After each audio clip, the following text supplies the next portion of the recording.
नमस्कार साथियों, जैसा कि आप हमारा थंबनेल देख ही चुके होंगे कि इस वीडियो में हम लोग सिलीगुड़ी बोर्ड से रिलेटेड लेवल 5 और 2 में फाइनल मेरिट लिस्ट में आपका क्या कट ऑफ रहने वाला है वो चीज़ हम लोग देखने वाले हैं। सबसे पहली बात मैं आपको बतला दूं कि आपका जो होना था सो हो चुका है। इसका क्या मतलब हुआ? देखिए, यहाँ तक जो अभी आप पहुँचे हैं इसमें आप प्री हुआ, मेंस हुआ, फिर टाइपिंग हुआ, फिर अभी आप यहाँ हैं, जिसमें कि प्री आपका क्वालिफाइंग नेचर का था, उससे कोई मतलब नहीं। टाइपिंग जो था वो भी क्वालिफाइंग नेचर का था, उससे कोई मतलब नहीं। फाइनल जो मेरिट लिस्ट बनेगा वो CBT 2 के ही मार्क्स पर डिपेंड करेगा कि आखिर उसमें आप कितना मार्क्स लाए हैं। तो अंततः जो CBT 2 के मार्क्स में उछाल मारेगा, 1 नंबर, 2 नंबर, 5 नंबर, 10 नंबर, इस तरह का नंबर उछाल मार सकता है। तो आखिर इसको मारने का उछाल जो मारेगा, कितना नंबर मारेगा, एक एक्सपेक्टेशन से हमको अंदाज़ा लगा पाएंगे कि हम फाइनल मेरिट लिस्ट तक पहुंच पाएंगे या भी नहीं। तो चलिए शुरू करते हैं। सबसे पहली बात देखिए सिलीगुड़ी बोर्ड का, तो टाइपिंग पोस्ट का हम लोग देखने वाले हैं।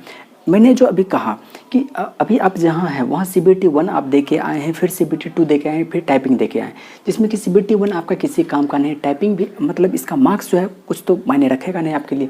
तो मेन जो है आपका CBT 2 ही है, इसमें आप कितना मार्क्स लाए हैं।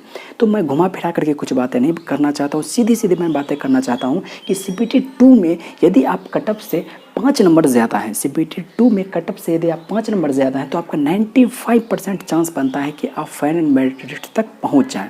इसके पीछे रीज़न क्या है? तो पहली बात मैं बतला दूं कि CBT 2 के बाद आपका क्या होता है, टाइपिंग। तो विद्यार्थी लोग जो छटेंगे वो टाइपिंग में ही छटेंगे, और टाइपिंग में छटने का 2 वजह है। क्या क्या वजह है? पहली वजह ये है कि समय कम मिला। जनरली क्या होता था, हर बार कट ऑफ के बाद आपका कम से कम 2 या 3 महीने, तो 2 से 3 महीने कम से कम मिलते ही थे।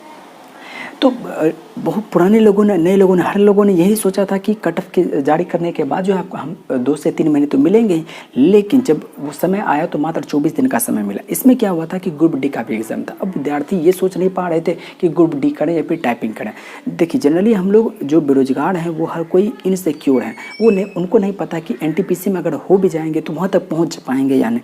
तो वो लोग सोच रहे थे कि ग्रुप डी करें, अब टाइपिंग करें। जैसा कि देखिए, मैं पटना बोर्ड से हूँ और मेरा भी मार्क्स जो है वो लेवल 2 में 7 नंबर ज़्यादा है और लेवल 5 में 10 नंबर ज़्यादा है।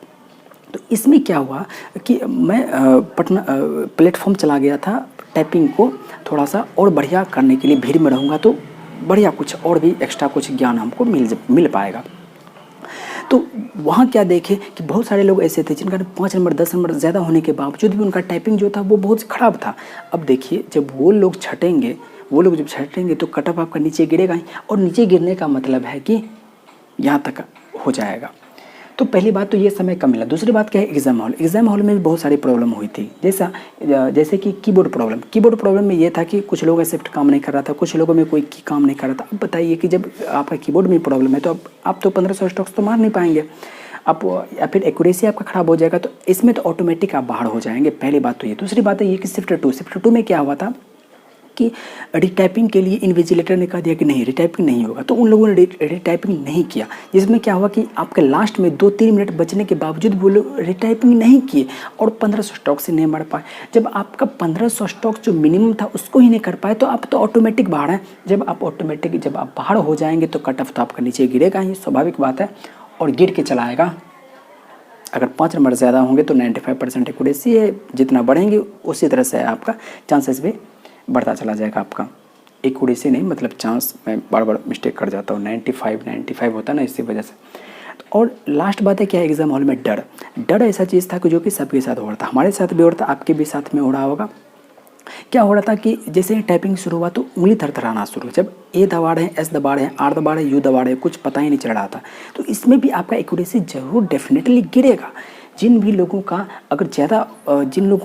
कम प्रैक्टिस किए होंगे उन लोगों का उंगली डर के वजह से गलत टाइपिंग होगा ही, एक्यूरेसी गिरेगा। अगर एक्यूरेसी गिरेगा तो आपका कट ऑफ भी नीचे गिरेगा। कुल मिलाकर के इस वीडियो के पूरे क्रक्स की बात करें कि यदि आप कट ऑफ से CBT 2 के कट ऑफ से यदि आप 5 नंबर ज़्यादा हैं तो आपका चांस बनता है कि आप फाइनल मेरिट लिस्ट तक पहुंच जाएंगे।